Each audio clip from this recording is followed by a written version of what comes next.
This is the type of meal that you need in your rotation, whether you're training, whether you're having a busy week, or if you just need to put something on the table nice and quickly. It's honey garlic salmon, broccolini, and sticky jasmine rice. And this is all of the ingredients we're going to need for today's recipe, plus the addition of salt, pepper, and oil.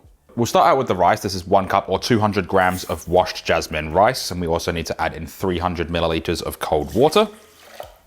Add in a pinch of salt if you like to season your rice. Then place this over a high heat, bring it up to a boil, reduce the heat to low, cover with a lid, and then cook for 12 minutes undisturbed.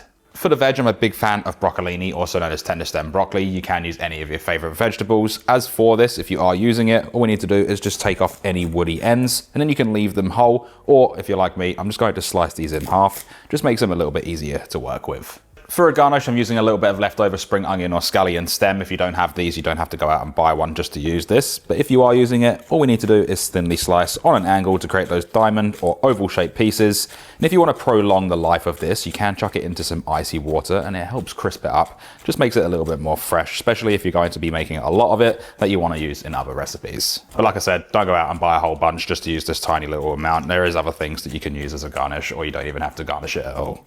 We will also need some lemon wedges, so just go through and prepare those. Just try and get a nice fresh lemon with lots of juice in it, and also try and make sure that there's no seeds in there. You can use this as a little squeeze to add a bit of more acidity over the broccolini or whatever vegetable you're using as well, or you can just chuck one on at the end. Now for our glaze, grate 2 cloves of garlic on a microplane to create that nice thin paste, and we're also going to need 5 grams or 0.2 ounces of peeled ginger. Add that into a small mixing bowl. Just make sure you scrape it all in there so we have no waste.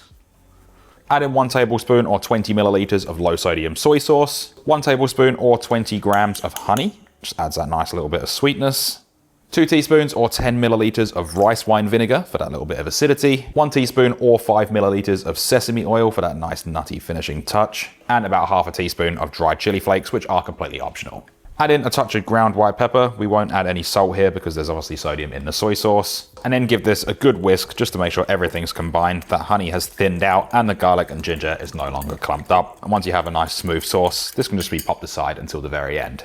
Now for the salmon, I've got 2 fillets here with the skin on, and we want to pat these as dry as possible because any moisture on there is going to ruin any chances of us getting a nice crispy skin on there. Just make sure you flip them over and also get that skin. To season and help that crust get nice and crispy, we're just going to give a generous amount of salt on the skin. We won't worry about the other side for now. And that is all we need to do for the time being. Just quickly coming back to the rice, this has been cooking away for 12 minutes. We've taken it off the heat now and just leave the lid on for a final 4 minutes to finish off steaming. And when you have that done, we can then carefully remove the lid. All that needs to be done with this then is fluffed up with a fork or a spatula just to separate those grains, and you have this nice sticky jasmine rice.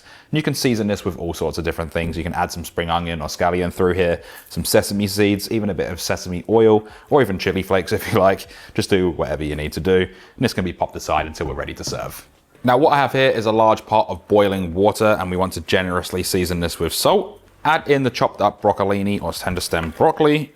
Give this a mix around and just make sure everything is fully covered in the water and cook for 2 minutes. And what we're doing is blanching, just going to help retain that color as well as the nutrition. After a couple of minutes, the broccoli is nice and bright green and it's softened up slightly, but it is still al dente. We can remove this, place it into a bowl, and it's got ice cold water in it, which is going to shock it and stop it from cooking, and then just allow it to drain. Now what we need to do is place a large pan over a medium-high heat and get this nice and hot. Add in some neutral oil, about a tablespoon's worth. When that starts to shimmer, we can add our salmon in, skin side down. And this is going to start tensing up. So what we need to do is just lay our hands on there and push it down flat so that skin can be completely covered on the surface. We only need to do this for about 20 seconds. If the oil does start spitting up and burning your hands, just use a spatula instead, it's way safer. So we're going to let this sear for about 4 to 5 minutes to get that skin really crispy. If we start moving it around, we're going to knock too much heat out of it and it's going to affect the skin's ability to crisp up.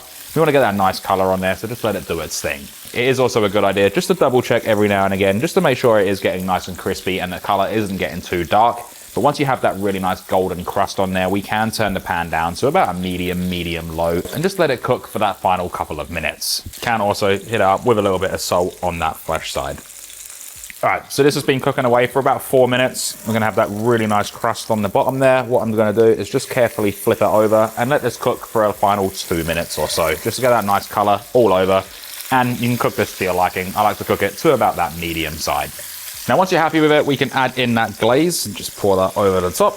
Grab yourself a spoon, then we're just going to baste that over just for a couple of minutes until that glaze becomes nice and thick and is actually a glaze. One thing to note is that the cooking time on salmon is always going to change because of the different sizes of the salmon fillets that you might have. Now the sauce is really turning into a glaze now. You got that nice thick syrup. What we're going to do is just lower this heat right the way down, remove the salmon from the pan and just place it onto a clean tray to rest.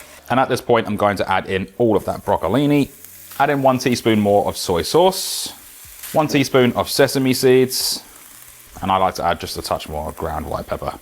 Mix this all around, just make sure that broccolini is completely coated in all of that glaze. And once coated, this can then be turned off the heat. So with serving up, I'm just going to place the rice down first, and you can serve this in bowls or on plates. Next, come through with that broccolini and just angle it off of the rice, like so. Of course, you can play these up however you like. And then finally come through with that salmon, just again, on that slight angle. Drizzle over any of those resting juices, just for any additional flavor. If you have them, you can add over a couple of black sesame seeds, but you can use regular sesame seeds instead. And then top with that spring onion that we chopped before. So this is what I've been making a lot of lately. It's real food, super simple, great for nutrition, and you can meal prep it or you can make it fresh each time. If you do want to meal prep it, on my website I have a recipe adjuster and I have a link for that in the description. So with all of that done, just make sure you hit it up with a little bit of that lemon, or you can even use lime. There's only one thing left to do. That is, we can cut through that crispy skinned salmon and we can then dig in. Absolutely delicious every single time.